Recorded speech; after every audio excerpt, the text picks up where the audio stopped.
The New York Knicks, down 2 starters, escaped the Chicago Bulls. Deuce McBride was the hero. We'll tell you why next.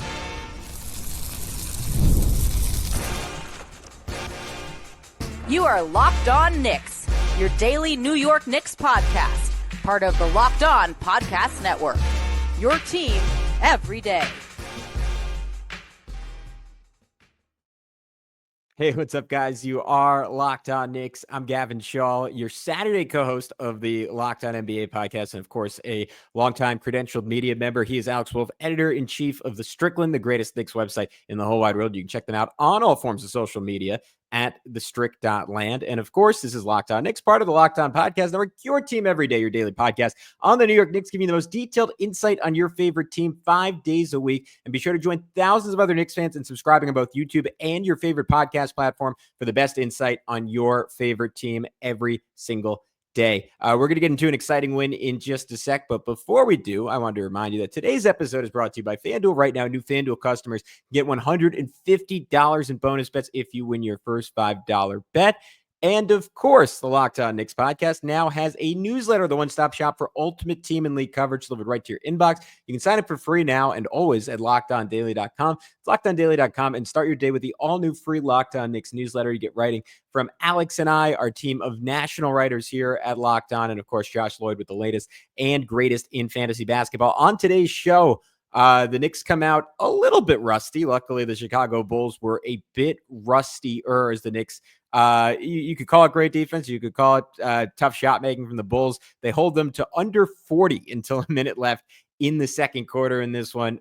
Huge stops down the stretch, pressures Achiuwa, gets the switch onto Kobe White in overtime, locks him up. Mikal Bridges preserves the game after Billy Donovan ran a near perfect play to swat Nikola Vucevic. We'll dive deeper into those two plays. And Karl-Anthony Towns, man, an incredible second half. Jalen Brunson, the king of clutch, continues to be just that. What a finish in this one, Alex. I'm interested in your opinion on it, because I normally come out of these games, you know, you're missing 2 starters, and yet you still have the 3 best players on the floor against the Chicago Bulls. I'm normally glass half empty in those scenarios. Maybe I'm just loopy because we're recording a little bit later than we usually do, but I am finding myself a little glass half full after this one. Yeah, I guess it's just, the resilience, and they needed this win, with the stretch that's about to come up, where they're going to have Cleveland now tomorrow on second game of a back-to-back, and then quick turnaround 2 days later to face Boston on Sunday. They have Memphis next week. There's a bunch of other, hard games next week as well. So, I mean, it's a tough stretch coming up. So you kind of needed this one.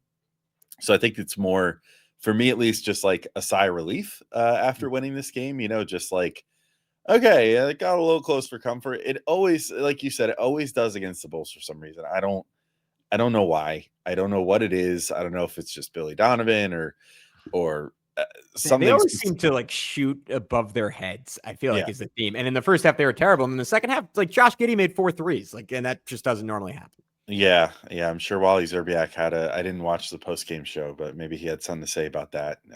Remember his giddy thing the one time. So yeah, there you go. Maybe he got into that again. It was an interesting game. I mean, I think, I'd love we could get into the Mikal and Precious plays down the stretch a little more in a minute, and just sort of what Tibbs did strategically, which I thought was really good. But like Deuce McBride, I mean, you were campaigning in our most recent episode for him to potentially start down the stretch of the season. And I mean, he got one in this game, his first one of the season. I don't know if I see that being replicated once Josh Hart is back, or OG Anunoby's back for that matter. But that said, I thought he did really well. I think the most quintessential like Deuce stretch of this game was, there was a matter of a few seconds where he came down in transition, hit a really nice little floater in transition, and then just completely heads up, like doesn't start jogging down the floor yet. The Bulls think, oh, time to inbound, and they just inbound it, and Deuce is like, yeah, I'll take that, and grabs it immediately, sets his teammate up for a make. I think it was Cat that he hit. Cat. Yeah, it was Cat for a quick layup there. Really nice look from him there. I mean, I thought that it was just like 6 stocks, that's like OG Anunoby numbers. That's what you what you need in the starting lineup to kind of cover up for Brunson and Cat a little bit. And in addition to how well Bridges and Achiuwa played on defense in this one, at times I thought that McBride was just as big of a part of all that. So I mean, props to everybody that had to kind of step in this one and play more than they probably would have. Like even like Huck Porty, I thought had some decent minutes and 17 minutes and stuff like that. It was just kind of, or even DeLon Wright played 31 seconds, but fairly important 31 seconds where he just got kind of the Frank Ntilikina treatment from way back in the day. Just got pulled off cold off the bench and was told, like, come in here and play a really important defensive possession for us down the stretch of this game. And that happened once, maybe twice. I can't remember if that happened on the final play as well, but definitely happened on the final play of regulation. So yeah, just a nice little like contributions from up and down the roster type game. And, down two, or, if you want to look at it with Mitch still being out, 3 really important players that they're going to need the rest of the way out for this season, and still managed to pull this one out. I thought it was, in that respect, it was encouraging, even if I wish that it hadn't gone to overtime before they have to go face Cleveland tomorrow, but it is what it is. Yeah, to me, this was, I like, the more I sit with it, actually, the more enthusiastic I am about this game, which I typically come on and like when they beat these bad, I feel like we did like a Freaky Friday style body swap, because I think we usually have the exact opposite opinions after these types of games. But my basis for saying that is I think the process was quite good for the Knicks on both ends of the floor. Like, and you could maybe just call this the Deuce McBride effect, but I love that they got it was 29 threes in the first half. Credit to James Edwards for the stat, but that was the second most in franchise history they've shot. I don't know if it was specifically in the first half or in a half. 2021 against Orlando, they shot 30, but I thought that was in part a result of Deuce being out there. And like, he not only like he shot 12 threes in 42 minutes, but he seems to get everyone else's volume up by proxy with the extra space that he creates. And I thought it was a very intentional first half from both Jalen Brunson and Karl-Anthony Towns. All year, we've kind of harped on the idea that Cat is such a special shooter, 45% from 3 for the bulk of the first half of the year, and just was not shooting them with enough volume, shooting 5 a game, less than he did even last year on the Wolves. And part of that was on Cat and him being more interested in doing a pump and go drive versus like taking pretty good looks at 3. And it's a little bit on Jalen Brunson, who, like, partially just because of his lack of intent, partially because of his height, is just not very good at creating threes for Karl-Anthony Towns. And I think you saw a lot of like what I imagine was the Knicks analytics department. They've been setting Google Calendar meetings with Tom Thibodeau, Alex, for 3 months now, and over All-Star break, Tibbs was like, fine, you have 5 minutes. And they just kind of drove home to him like, hey, like, it's a good idea for this guy who shoots 45% from 3 to take more, because if not, we're probably not going to beat the Celtics when every time we play them, they get up twice as many threes as we do. And Cat shot terribly in the first half. He was 2 for 15 in the first half. He was something like 1 for 6, 1 for 7 from 3. Like, they were not going in. And he ironically had a lot more success by like 20 points on 9 of 10 shooting in the third quarter by going inside. But I can get more into specifics. I'll throw it to you first. I just love that Brunson was very intentional about getting him those shots, and Cat, coming off 2 games pre-All-Star break where he got up 18 threes, was again, at least in the first half, very intentional about getting them up. It finishes the game shooting 2 for 10 from distance. Yeah, and like, not for nothing. You mentioned that they always tend to get outshot number-wise and from 3, as far as like just attempts getting up. And the Bulls are, I mean, they have no conscience as far as taking threes. I mean, they're just, their whole strategy is, let's just shoot as many threes as humanly possible. They got a 48 in this game. The Knicks managed to stay right behind them at 46, which I think is pretty good. I mean, you had Cat with 10, Brunson with 9, Deuce with 12, Bridges with 5. I mean, they just didn't really go in. They shot 30% as a team and clearly looked cold from range, but it's good to see that they have that on their minds, that they should be looking to take more threes, because they have a lot of 3-point shooting talent. They're 5th in 3-point percentage this year. They were higher at various points, earlier in the season, before some of the guys had cooled off a little bit, like OG Anunoby, and, Mikal obviously has been very up and down with his 3-point percentage this year. But, to your point, Cat's the one constant. Like, so I like seeing them as well, feed him, get him those amount of threes, let him get those 10 attempts up. And, the rest of the game just kind of comes naturally for him after that. It allows him to then put the ball on the floor. And, if teams are afraid of him taking that shot because they know that the Knicks are looking for him a lot, then it opens up the driving lanes for him. It makes life just a lot easier on him. And I feel like everybody else too. Say nothing of the fact, I mean, he had a fantastic game, rebounding the ball again as well, 18 boards. So made the most of all those misses and corralled plenty of them in this game. And all in all, even while shooting 2 of 10, still manages to scrape almost a 50% night out of it just by, the attention that he was getting otherwise from shooting all those threes. So a really good game for him. Pretty freaking solid games for Mikal Bridges and Precious Achiuwa as well. Maybe not so much in the offensive category, although they weren't terrible and they had their moments, and Bridges was pretty big in the fourth quarter, but mostly defensively. They had 2 game-saving plays, one at the end of regulation, one at the end of overtime. So we're going to get into those next and how those guys saved the game for the Knicks. But first, we're going to let you know about our friends over at DoorDash. And NBA fans, get ready. They swoosh, you save. Thanks to Dash Pass, every time a player drops 50 or more points in a game, you score a huge deal the next day. It's simple. When any player scores 50 or more in a game during the 24-25 NBA regular season, Dash Pass members get 50% off an order, up to $10 off the next day from noon to midnight. And I mean, I don't know about you guys, but I love getting a game day feast. After you see someone score 50 the next day, you can order wings, you get pizza, you get burgers from your favorite spot right to your door, or just get some late night cravings. Maybe it's like tonight. Gavin and I both were watching this game on a little bit of a delay. I could have gone for maybe a late night pizza or something. I didn't even think about that. I should have gotten some DoorDash. Could have been a brilliant thing to do.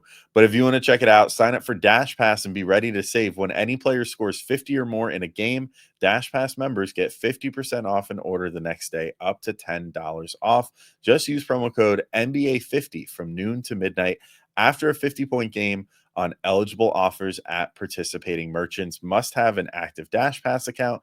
Terms apply. Visit DoorDash to learn more.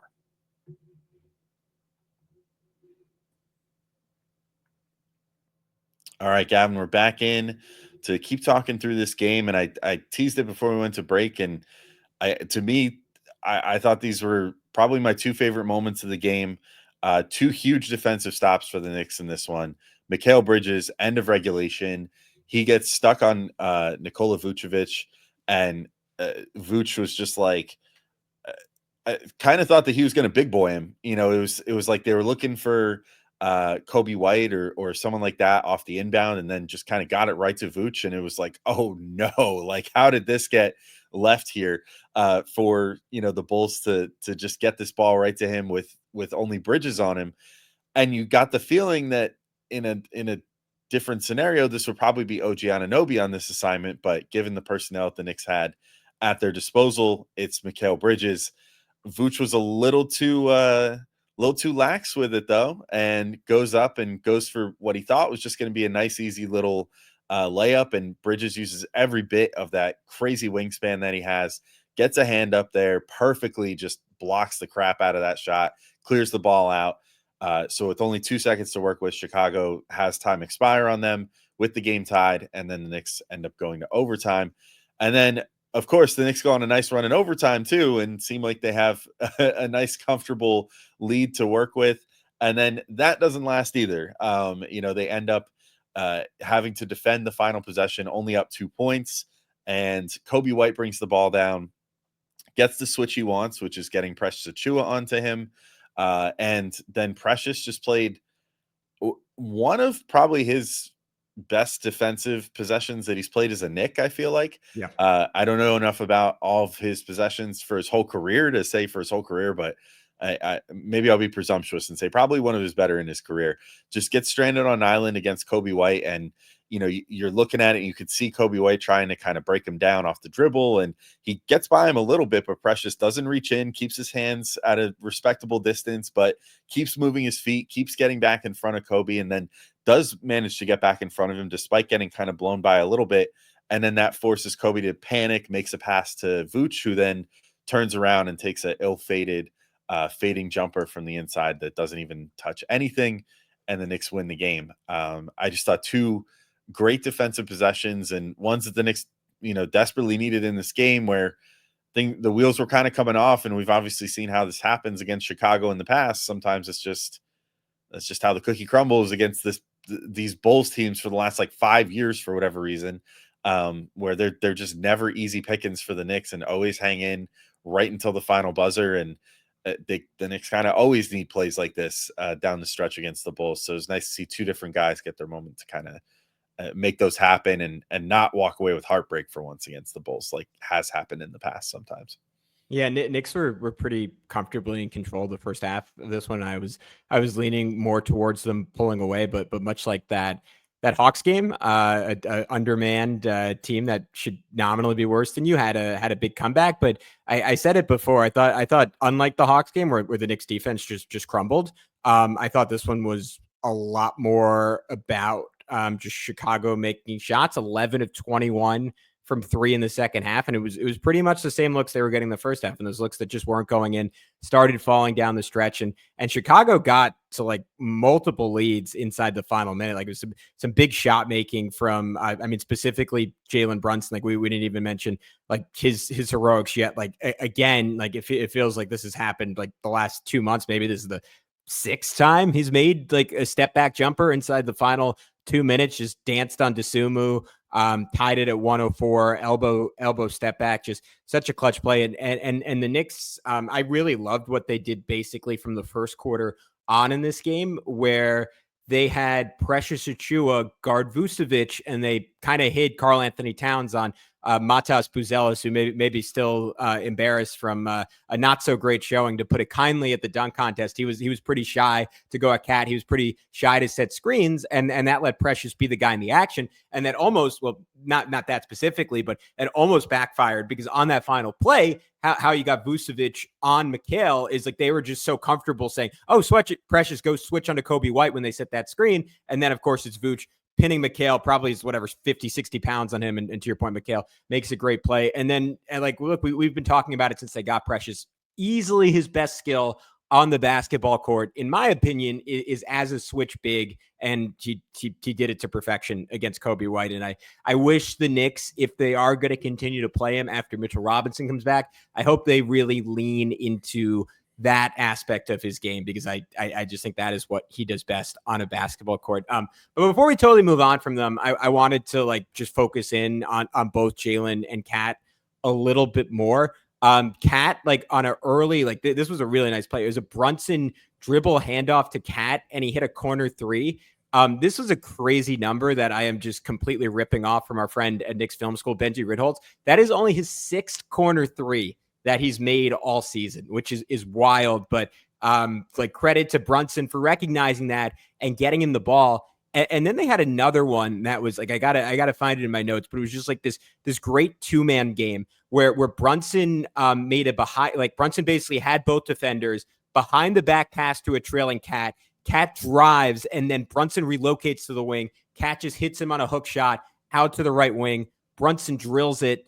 And then in the second half, like over and over again, they were doing it to attack inside. Like Brunson had this really nice one where he rejected a Cat screen by going behind the back, and he does it towards the baseline where Brunson would, towards the sideline. Brunson would typically be trying to get middle on that play, but he goes sideline to bait both defenders. One hand pocket pass to cutting Cat, 2 steps in for the layup. And then in overtime, they went to that a couple more times. Cat continued to just get easy finish after easy finish. In fact, Cat, like playing off that third quarter where he had 20 points and was just bulldozing whoever the Bulls put in his path, scoring inside over and over again. Cat scored the first 6 points, the last 6 points of OT to put the Knicks up 113-105. And then I think New York relaxed a little bit down the stretch. I don't know your opinion on this, but my one frustration with Jalen in this game, I didn't really care about the poor shooting.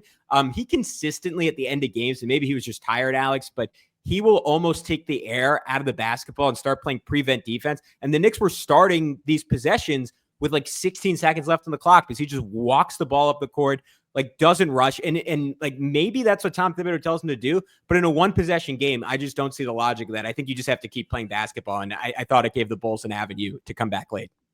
Yeah, I've noticed that from the team as a whole. It does seem like too early they kind of try to start getting into like burn clock mode, and it definitely comes back to burn them because the other team won't get into that mode. And then, where the Knicks could be still staying aggressive for another like minute or two or something, and maybe get one or two more buckets that just seals it, they kind of just, start going, "Oh, all right, well, let's just burn as much clock as humanly possible." And like, hey, hopefully they won't make anything.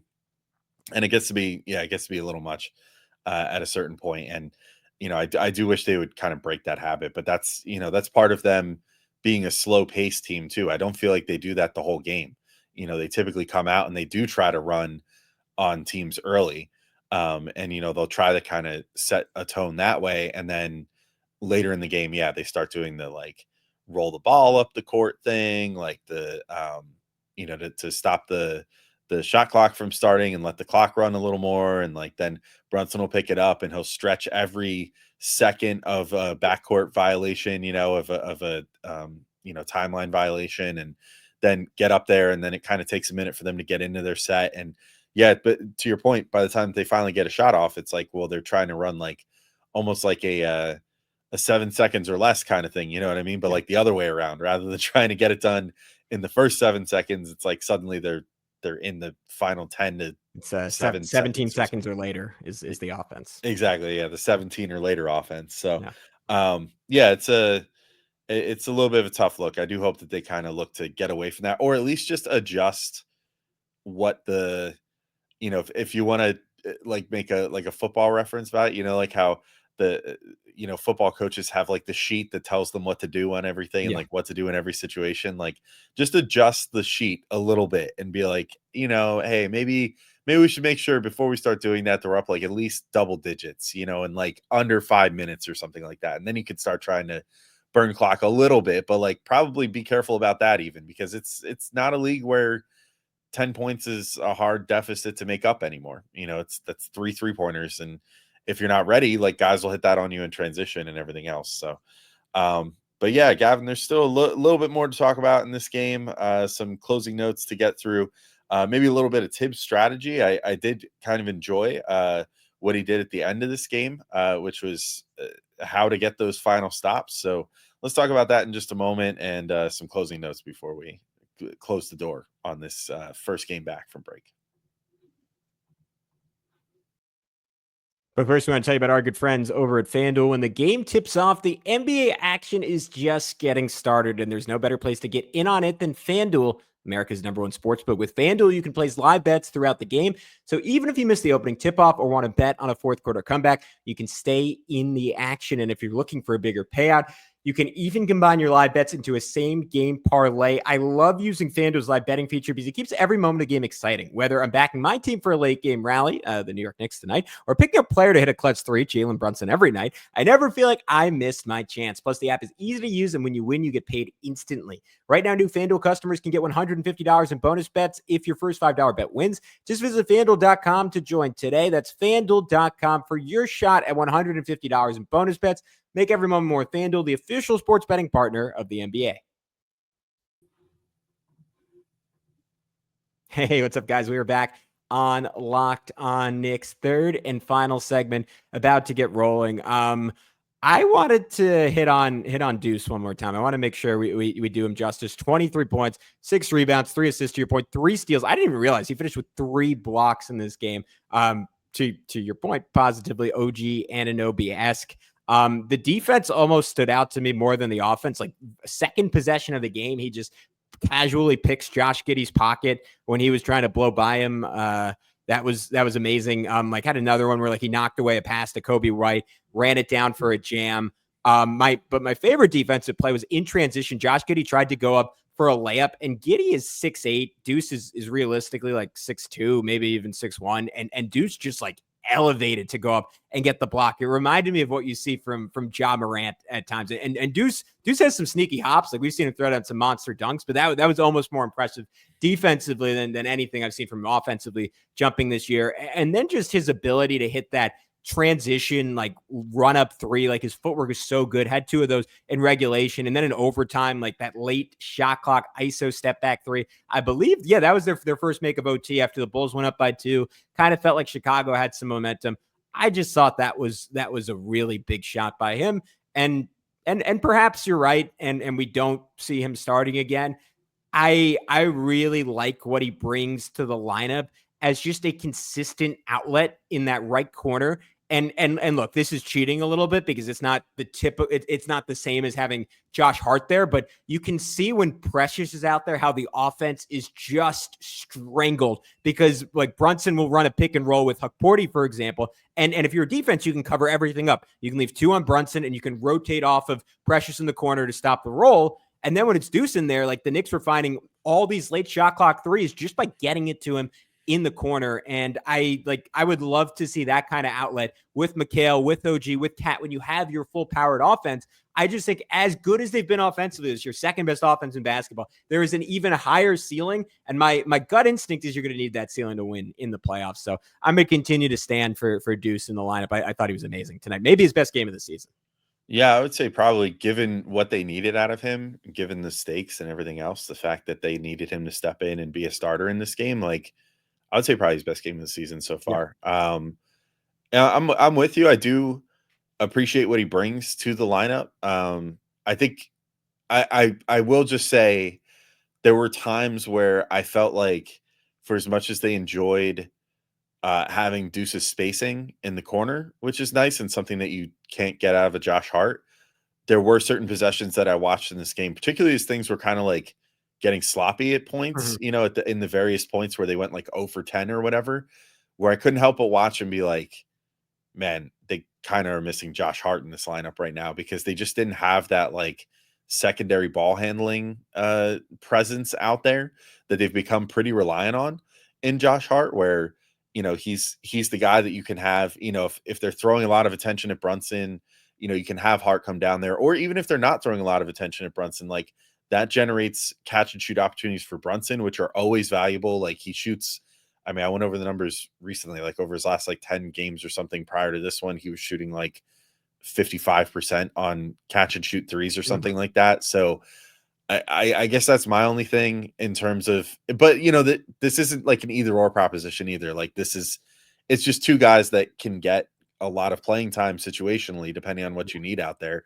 If you find that Hart's hampering you by not being able to shoot as well, maybe just don't play him 40 minutes in a game, you know, if you're Tibbs. And that's going to be the real challenge going down the stretch. Is just, even if I don't think that Deuce is going to start a lot of games down the stretch, just Tibbs being more open to keep him in there down the stretch if he's doing good things, which I think has been an issue, like not just in the past, but this year too. Like there has been, you know, a couple games where you and I have come on here and been like, yeah, they won, or like, oh, they lost or whatever. But one of the things that was really kind of annoying was that Deuce was having like a really good game, really good fourth quarter, and then just got pulled with 5 minutes because that's like what the script said to do, you know? And it was like, I wish that he would have a little more, just a little more like ability to keep tabs with what Deuce is doing in real time rather than just kind of doing what the script says to do with him sometimes. So yeah, I guess that would be my only thing there. You know, I appreciated what he brought. I thought it was his best game, and yet there were still moments where I looked and said,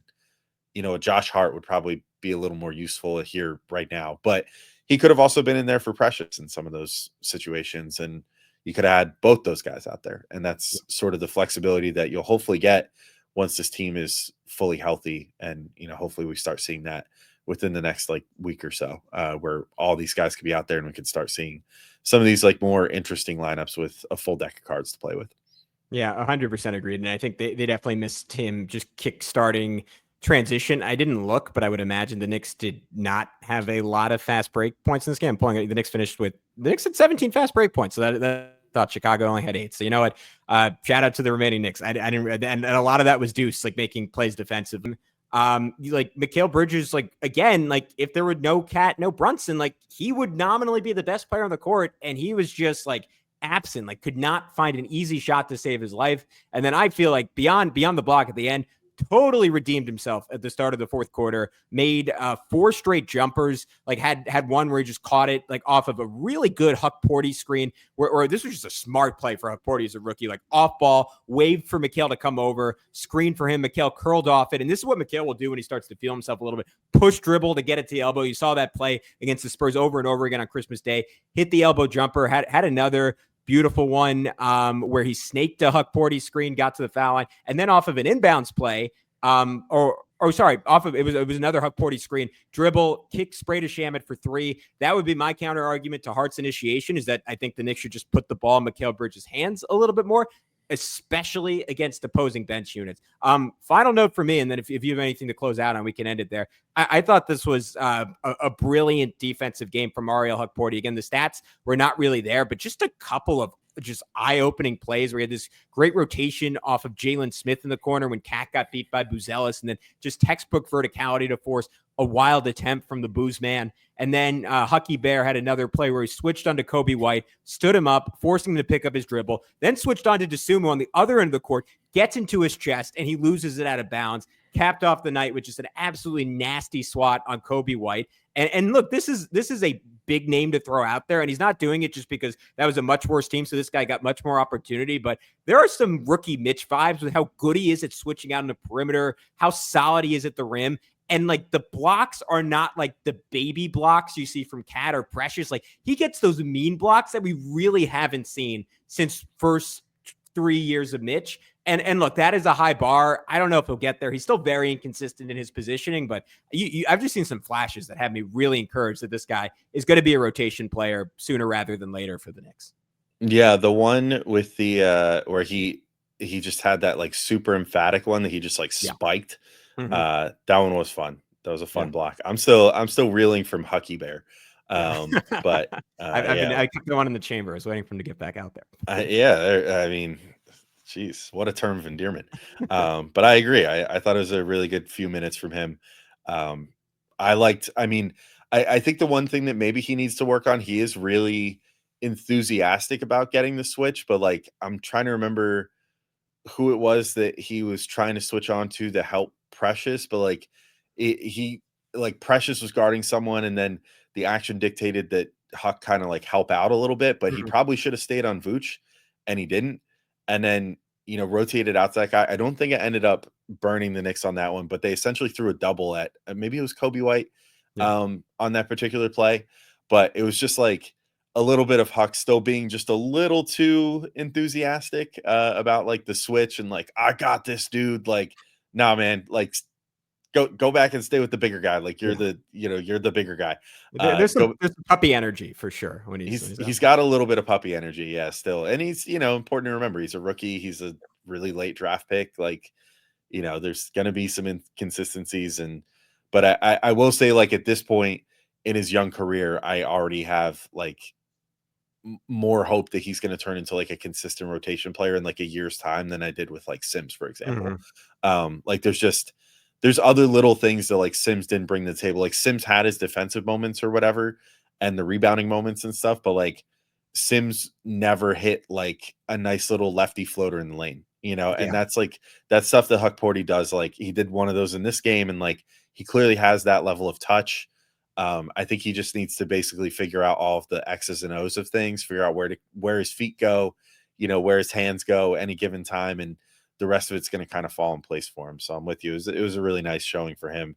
Nice job on his part, just, stepping up. And again, we got to see some minutes with him and Cat, and it wasn't a tire fire, which gives me a lot of hope for Mitch and Cat potentially looking really good when we're able to finally see that. I guess my last thing that I'll just bring up before we close out the show is just I've kind of alluded to it. We've already kind of talked about it, but I did enjoy that Tibbs did pull out the full defensive lineup at the end of the game. And like, he doesn't always do that. He doesn't always like throw a completely different lineup out there just for one possession at the end of the game. I thought that showed a little bit of in-season growth from him to be like, you know what? Let's unglue DeLon Wright from the bench. Let's get Shamet out there. Let's get, all the length that we can out there and all the switchability. And they only have to go all out for like 2 seconds, like literally. And, we'll have them go all out, defend this thing and hopefully come away with a win. It came up huge for them, especially on that final possession, I think, when they were able to just switch away and Precious gets on to Kobe White. And like, it didn't matter because like every guy that was out there could have potentially guarded Kobe White, and Precious did a fantastic job, and that ended up winning the game for them. So props to Tibbs for that strategical adjustment. That's it for me. It's late and I'm ready to go to bed. And this was a unnecessarily stressful game to get us back from break, but you think it's stressful now. They got the Cavs on a back-to-back. So there's the Cavs game, then the Celtics game. Perhaps if something crazy happens at the Cavs game, we will do another episode for this week, but in all likelihood, we'll probably talk about both of those huge games with you guys on Monday and then continue on with our week next week and what will be another huge week for the Knicks. Lots of big games coming up. So we'll have you covered for all of them. But until next time, thank you all for listening in. We'll talk to you soon. Peace out, everybody.